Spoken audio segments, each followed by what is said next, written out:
In April 2022, a crypto founder went on a podcast and was asked about the coming shakeout, the projects that wouldn't survive. He said 95% of them were going to die. And then he added something the internet never let him forget. There's entertainment, he said, in watching companies die.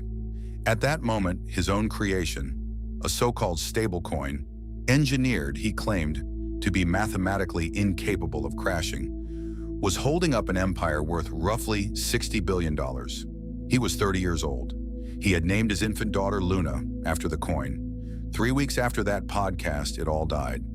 On camera, in public, in about 72 hours. And when the questions came, the man who found dying companies entertaining did something none of his believers expected. He got on a plane. This is the story of Terra, Luna, and Kwon, the first domino of crypto's worst year, and the founder whose getaway ended with a forged passport at a Montenegrin airport. Every collapse in this series starts with a promise. Terra's was the most seductive one in crypto, a dollar that never moves. Kwon was a Stanford-trained computer scientist who had done stints in big tech before founding Terraform Labs in 2018. Its flagship was TerraUSD, UST, a stablecoin. 1 UST was supposed to equal $1. Always. But unlike other stablecoins, there was no bank account of real dollars standing behind it. UST was held at $1 by an algorithm, a mechanical trade with its sister coin, Luna. The mechanism fits in one breath. You could always trade 1 UST for exactly $1 worth of newly printed Luna, and vice versa. If UST slipped to 99 cents, traders bought it cheap, swapped it for $1 of Luna, and pocketed the difference. And that buying pushed UST back to $1. The peg wasn't backed. It was arbitraged, elegant, self-healing, uncrashable, as long as Luna itself was worth something. And to make sure the world showed up, Terra built a magnet, a lending platform called Anchor, paying 19.5% interest on UST deposits. 19.5%, a savings account paying 20 times what a bank paid. $14 billion poured in. By the spring of 2022, UST was the third largest stablecoin on Earth. Luna was worth about $40 billion, and its holders had a name, the Lunatics. Kwon fed the cult its swagger.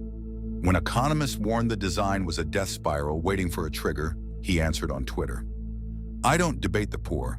And as a final wall, his foundation, the Luna Foundation Guard, bought a war chest of roughly $3.5 billion in Bitcoin to defend the peg if it ever wobbled. It looked unbreakable. It had even proven itself, because the peg had been tested once before and the algorithm had passed. Except it hadn't, and that is the actual crime in this story. May 2021, a full year before the end. UST slips off its dollar for the first time, and the elegant machine does something the white paper never mentioned. It fails. The arbitrage loop, under real stress, wasn't pulling the peg back, and what happened next stayed secret for 2 years. According to federal prosecutor, and admitted eventually in Kwon's own guilty plea, Terraform quietly turned to a professional trading firm, and that firm bought UST in size under a side arrangement until the dollar peg was restored. The machine hadn't healed itself. It had been rescued by hand in the dark. And Kwon walked out and told the world the opposite.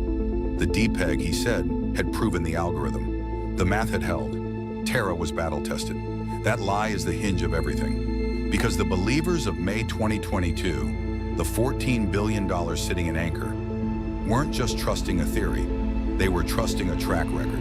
And the track record was fiction. Prosecutors say it wasn't the only fiction. Kwon told investors that Chai, a popular Korean payments app, was settling millions of real transactions on the Terra blockchain. Per the government, it wasn't. Terraform mirrored the app's transactions onto the chain to make the ecosystem look alive. A fake track record, a fake economy, a real $40 billion stacked on top, waiting for one bad week. It got one. Before the clock starts, one question worth asking about that 19.5%. When a bank pays you interest, you can see where it comes from. When a platform pays 20 times that, and you can't see where it comes from, There's usually one answer. The yield is bait and the deposit is the product. $14 billion learned that in a week. What survives stories like this is boring. Your own keys offline, in your hand, earning nothing and losing nothing. A hardware wallet is how you do that. Links in the description. Saturday, May 7th, 2022. Someone starts dumping UST, hundreds of millions at a time, into the market's thinnest weekend hours. The peg slips to 98.5 cents. Not a crisis, a tremor. Monday, May 9th. The tremor becomes an exodus. The anchor savings pool, the magnet that built the empire, starts draining by the billion because 19.5% means nothing if the dollar underneath isn't a dollar. The Luna Foundation Guard rolls out its Bitcoin wall and starts spending it in the peg's defense. $3.5 billion of Bitcoin. It's gone in days and the peg keeps sliding. Tuesday, May 10th. Kwon logs on. Not to explain the mechanism, not to warn anyone. To post 4 words. Steady, lads. $14 billion of savings is on fire and the captain is doing morale.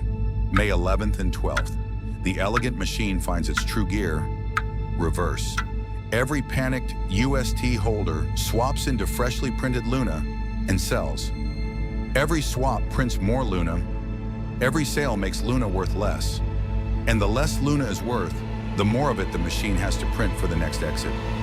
The white paper called it arbitrage. The industry has another name for what happened now: the death spiral.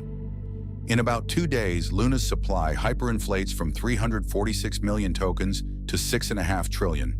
The price collapses from tens of dollars to a fraction of a cent. Twice, the developers simply halt the blockchain, they stop the chain itself, and it doesn't matter. Friday, May 13th. UST, the dollar that could not move, trades at 13 cents. Luna is, for practical purposes, zero. Roughly $40 billion is gone in under a week, and the shock wave is just beginning. The funds and lenders it knocks over, 3 Arrows, Celsius, Voyager, will spend the summer falling until the wave reaches a golden exchange called FTX. You've seen that episode. The lunatics were left holding the entertainment. For a while, Kwon kept tweeting, apologies now, and a rebuild plan, a Terra 2.0. But in September 2022, South Korea issued a warrant for his arrest. Interpol followed with a red notice. His location, officially, unknown. He answered the only way he ever answered, online. I am not on the run, he wrote, declining at the same time to say where he was. The trail reconstructed later, out of Singapore through Dubai, into the Balkans. It ended on March 23, 2023, at the airport in Podgorica, Montenegro. 2 passengers boarding a private jet bound for Dubai, carrying Costa Rican passports. The documents were forged. One of the passengers was Kwon. The man who didn't debate the poor spent the next 4 months in a Montenegrin cell for document forgery, while the United States and South Korea spent nearly 2 years fighting over who got him first. America won. He landed in New York on New Year's Eve 2024. And then, in August 2025, the man who had blamed the market, the attackers, the shorts, stood in a federal courtroom and pleaded guilty to conspiracy to defraud and to wire fraud. The secret rescue of 2021. The battle-tested lie. Chai, his words this time under oath. He had misled investors. On December 11, 2025, the sentence came down. 15 years, 3 more than prosecutors had even asked for, plus a $19 million forfeiture. The judge's math was simple.